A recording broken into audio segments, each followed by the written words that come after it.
いこんにちは、MD ジャックです。愛です。耳の妖精ミミです。はい、今回は EPG のハイブリッドモデル K1 です。なんか格闘技でも始まりそうなモデル名ね。そうね、なんかもう一瞬でモデル名覚えちゃったわ。そうだね、私は首都高速横羽線かと思ったよ。EPG の K シリーズってことなんだけど、K シリーズは BD と BA のハイブリッドモデルのようだね。上位モデルの K5 もハイブリッドで BA の数が多いタイプ。こないだレビューした Q1 は Q シリーズで DD1 機。上位モデルの Q5 も DD1 機なので、なんとなくそういう区分になっているみたい。Q1 は DD のエントリーモデル。そして K1 は EPG の中では DD プラス BA のエントリーモデルっていうポジションだね。なるほど。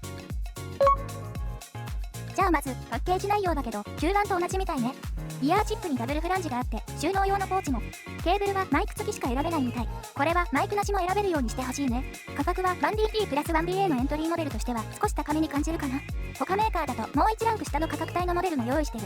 Amazon 掲載期間が1年前ぐらいからだから優先モデルとはいえちょっと手を出しにくいね。5色のカラバリは魅力的。外観は樹脂製で 3D プリントで成形。いわゆるイヤモニって感じですね。イヤーフィンが苦手な人は要注意です。サイズは厚みがありそうに見えましたが、測ってみるとそうでもありません。重さは 3.8g と軽めです。ドライバーは 9.2mm チタンメッキダイナミックタイプ1機と EPG30095BA が1機。イヤーチップの波形比較はこんな感じ。広域をちょっと強調したければセドナイヤーフィットライトかスピンフィット W1 がいいかも。でももともと広域の出方はいいので、今回はというか今回も音収録と視聴は TRN ティップスにしたわ。そうなんですね。TRN ティップスは楽なんですか？そうだね、あまり特徴がなくいろいろなモデルに合わせやすいんでね。次は他モデルとの比較で 1DP プラス 1BA 同士ね。KZ クリラはチューニングスイッチ付きだけどスイッチオンオフの状態ね。雰囲気的には KZ、ZSN プロ X っぽいのね。2キロ以降のカーブが割と似た感じ。ZSN プロ X はさらに広域強めだね。それに対しクリラは3キロ付近を中心としたカーブが K1 と正反対なので印象はだいぶ違うね。ということでサウンドチェックはこの3モデルで聞いてみよう。音質調整の基準は EPG-K1 ね。はい、了解です。ではサウンドチェックいきましょう。音量上がります。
域を一回り鋭くしたのが ZSN プロ X という感じでしたね。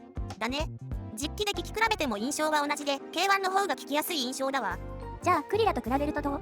そうだね、好みもあると思うけど、私は広域があまり鋭いのが苦手だからクリラの方が聞きやすいね。クリラにはチューニングスイッチもあって価格も3000円台でしょ。 K1 に有利な要素はあまりないよね。そっかー K1 を聞いた印象は、低域は波形で見る印象の通りやや控えめ、低域が強めのミックスの曲を聴いてちょうどいい感じ。でも量感が優先するタイプよりはいいかな。 200Hz から 2kHz にかけてはあまり落ち込まず、ドンシャリ傾向は弱い。2から 3kHz あたりが強調されていないので、ボーカルやメロディーを優先で聴きたい人にはあまり向かない。ただ 5kHz 手前のピークが結構目立つので、中広域自体は明瞭。ジャズトリオのような音数が少ない曲でも 5kHz、7kHz あたりのピークが目立つから、シンバル系は前に来る。全体的なバランスは広域寄りで明瞭なサウンドなので、どちらかといえば広域好きな人向けなモデル。広域が明るいのでサウンドステージは広めに感じるし、低位感も良いといったところかな。こういった雰囲気の質感は好きな人多そうですね。そうだね。それほど過激なチューニングってわけでもないし、いいんじゃない？価格と発売時期が結構前なのがちょっと気になるかな。そうね、いいモデルだと思うけど特別すごいのかと聞かれるとどうかなというのが正直なところだと思います。特徴はお伝えできたと思いますので、気になったらチェックしてみてください。ということで EPG の 1DD プラス 1BA モデル K1 のレビューでした。ではまた次の動画で。ご視聴ありがとうございました。MD ジャックチャンネルはイヤホンレビューを音と波形た言葉で表現します。チャンネル登録お願いします。